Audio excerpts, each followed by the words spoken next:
नमस्कार दोस्तों। आज हम जीवन के सबसे महत्वपूर्ण संदेशों में से एक पर चर्चा करेंगे। भगवत गीता का अध्याय 2 श्लोक 36 से 38। ये वो क्षण है जब महाभारत का युद्ध शुरू होने ही वाला है।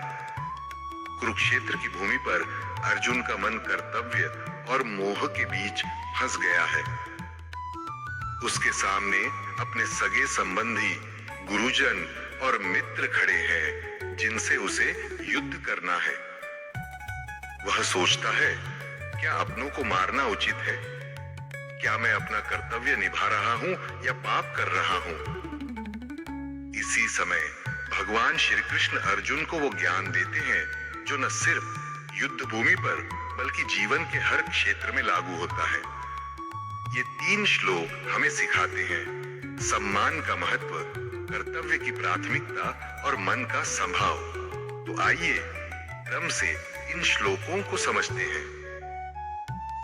श्लोक 33। संस्कृत। अवाच्यवादांश्च बहून् वदिष्यन्ति तवाहिताः निन्दन्तस्तव सामर्थ्यं ततो दुःखतरं नु किम। 33। अनुवाद। तुम्हारे शत्रु तुम्हारे बारे में बहुत सी अपमानजनक बातें कहेंगे और तुम्हारी वीरता की निंदा करेंगे। इससे बढ़कर दुख और क्या हो सकता है? भावार्थ। भगवान कहते हैं, अर्जुन, अगर तुम युद्ध से भागोगे तो लोग सिर्फ ये नहीं कहेंगे कि तुमने लड़ाई नहीं की, बल्कि तुम्हारी क्षमता और वीरता पर सवाल उठाएंगे। एक योद्धा के लिए सम्मान जीवन से भी बड़ा होता है। अपमान की वेदना हार की वेदना से कहीं ज्यादा गहरी होती है। उदाहरण, एक सैनिक अगर मैदान छोड़ दे तो लोग सिर्फ ये नहीं कहते कि उसने हार मानी, बल्कि उसकी बहादुरी पर भी प्रश्न चिन्ह लगाते हैं। कार्यस्थल पर अगर हम किसी मुश्किल प्रोजेक्ट से भाग जाते हैं तो हमारी योग्यता पर भी सवाल उठते हैं। सीख। सम्मान की रक्षा के लिए हमें अपने कर्तव्य से पीछे नहीं हटना चाहिए। लोग क्या कहेंगे, ये डर हमें गलत दिशा में ले जा सकता है, लेकिन अगर हम सही कार्य कर रहे हैं तो हमें डटे रहना चाहिए। श्लोक 37। संस्कृत। हतो व प्राप्स्यसि स्वर्गम जित्वा व भोक्ष्यसे महीम तस्मादुत्तिष्ठ कौन्तेय युद्धाय कृतनिश्चयः। 37।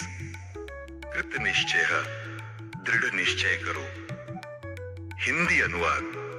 यदि युद्ध में मारे गए तो स्वर्ग मिलेगा और यदि जीत गए तो पृथ्वी पर राज्य का आनंद लोगे। इसलिए हे अर्जुन, युद्ध करने का दृढ़ निश्चय करो और खड़े हो जाओ। भावार्थ। भगवान अर्जुन को प्रेरित करते हैं, परिणाम चाहे जो भी हो, धर्म युद्ध में उतरना ही लाभ है। अगर मरोगे तो स्वर्ग में जाओगे, जीतोगे तो धरती पर राज करोगे। जीत और हार दोनों में तुम्हारा भला है, इसलिए डर छोड़ो और निश्चय पूर्वक खड़े हो जाओ। उदाहरण, खेल के मैदान में जो खिलाड़ी खेलता है उसे हार जीत दोनों का सामना करना पड़ता है, लेकिन जो मैदान में उतरता ही नहीं वह पहले ही हार चुका होता है। बिजनेस में नया प्रयोग करते समय अगर आप असफल भी हुए तो अनुभव मिलेगा, सफल हुए तो लाभ मिलेगा। सीख। परिणाम की चिंता किए बिना अपने कर्तव्य में जुटना ही सफलता की पहली सीढ़ी है। श्लोक 38। लगभग 6 मिनट। संस्कृत। सुख दुखे समय कृत्वा सुख दुहक लाभ हानि जीत हार इन सबको समान मानकर युद्ध में लग जाओ। इस प्रकार लड़े गए युद्ध से तुम्हें पाप नहीं लगेगा। भावार्थ। भगवान समत्व योग की शिक्षा देते हैं। जब हम परिस्थितियों को समान भाव से देखते हैं तब हमारा मन स्थिर रहता है और हम अपने कर्तव्य को बिना किसी डर या लालच के निभाते हैं। जीवन से उदाहरण, किसान खेत में बीज बोता है, बारिश होगी या नहीं यह उसके हाथ में नहीं, लेकिन वह अपना काम पूरी ईमानदारी से करता है। विद्यार्थी परीक्षा देता है, परिणाम जो भी आए वह अपनी पूरी तैयारी करता है। सीख: जीवन में परिणाम पर अत्यधिक ध्यान देने के बजाय प्रक्रिया और प्रयास पर ध्यान देना चाहिए। संभव ही हमें नैतिक, मानसिक और आध्यात्मिक रूप से मजबूत बनाता है। दोस्तों, इन 3 श्लोकों से हमें 3 महान संदेश मिलते हैं। 1. सम्मान और कर्तव्य की रक्षा। अपने सम्मान के लिए कर्तव्य से पीछे न हटें। 2. जीत और हार में लाभ धर्म पूर्वक किया गया कार्य हर स्थिति में लाभकारी होता है। 3. संभव सुख दुख, लाभ हानि, जीत हार में समान भाव रखकर कार्य करना ही सच्चा योग है।